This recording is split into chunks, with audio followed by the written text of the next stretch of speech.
তিনি এই অঙ্গনে একজন ভালো আইনজীবী হিসাবে পরিচিত ছিলেন।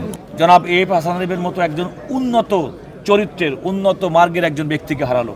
এই যে শিক্ষিত এবং এই যে উন্নত মানের লোকদের বিদায় আমাদের সমাজের জন্য একটা দুর্ভাগ্য।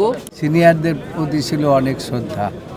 তিনি যে শুধু সরকারি দায়িত্ব পালন করেছেন তা না, তিনি অ্যাটর্নি জেনারেল ছিলেন সেটাই নয়, তিনি সরকারের উপদেষ্টা ছিলেন তাই নয়, তিনি এই অঙ্গনে একজন ভালো আইনজীবী হিসাবে পরিচিত ছিলেন। জাতি আজকে এই অত্যন্ত বিদগ্ধ অবস্থার মধ্যে আছে তার মৃত্যুতে সকল জুনিয়র এবং সিনিয়র আইনজীবীরা অত্যন্ত শোকাহত। আমি নিজেও ব্যক্তিগতভাবে শোকাহত। আল্লাহ তাআলা তাকে ব্যস্ত নসিব করুক। আমি মনে করি তার যে অকাল মৃত্যু, এই মৃত্যুতে জাতির যে ক্ষতি হয়েছে, দেশের যে ক্ষতি হয়েছে, আইন অঙ্গনের যে ক্ষতি হয়েছে, এই ক্ষতি অপূরণীয়। এমন খুব কম ব্যক্তি আছেন যিনি দুইটা অন্তর্বর্তীকালীন কিংবা তত্ত্বাবধায়ক সরকারে রাষ্ট্রের গুরুত্বপূর্ণ দায়িত্ব পালন করেছেন।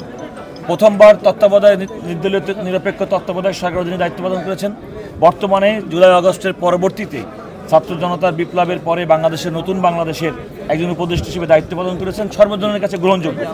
আমরা অত্যন্ত কাছ থেকে তাকে দেখেছি। তিনি অত্যন্ত বিদগ্ধ একজন ব্যক্তি ছিলেন, অত্যন্ত সৎ মানুষ ছিলেন এবং অত্যন্ত বড় মাপের আইনজীবী ছিলেন। বাংলাদেশের অ্যাটর্নি জেনারেল হিসেবে বাংলাদেশে অনেক গুরুত্বপূর্ণ আইন এবং বিচারের ক্ষেত্রে তিনি ভূমিকা রেখেছেন।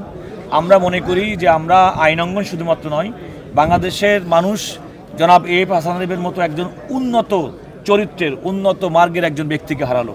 তার এই অভাব, তার এই মৃত্যু আমাদের জাতির জন্য আমি মনে করি অত্যন্ত বেদনাদায়ক।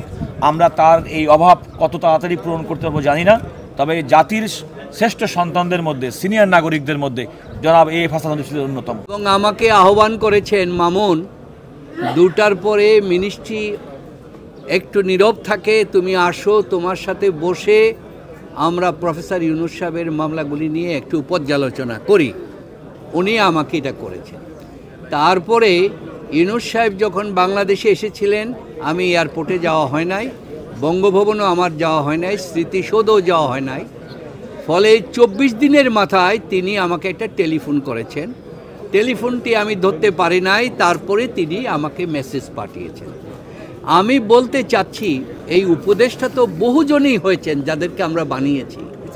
তার মধ্যে প্রফেসর মোহাম্মদ ইউনূস সাহেব টেলিফোন করেছেন এবং মেসেজ পাঠিয়েছেন টেলিফোন না পাওয়ার পর। আর হাসান আরিফ সাহেব স্বয়ং 3 দিনের মাথায় টেলিফোন বানিয়েছেন। অন্যদের কোনো খবর নাই যাদেরকে আমরা উপদেষ্টা বানালাম। তার মধ্য দিয়ে আমি বোঝাতে চাচ্ছি আসলে এই দুজন যে কত উন্নত মানের ব্যক্তিত্ব এবং প্রকৃত শিক্ষিত, এটাই তার প্রমাণ। এবং এই যে শিক্ষিত এবং এই যে উন্নত মানের লোকদের বিদায় আমাদের সমাজের জন্য একটা দুর্ভাগ্য এবং শূন্যতার সৃষ্টি।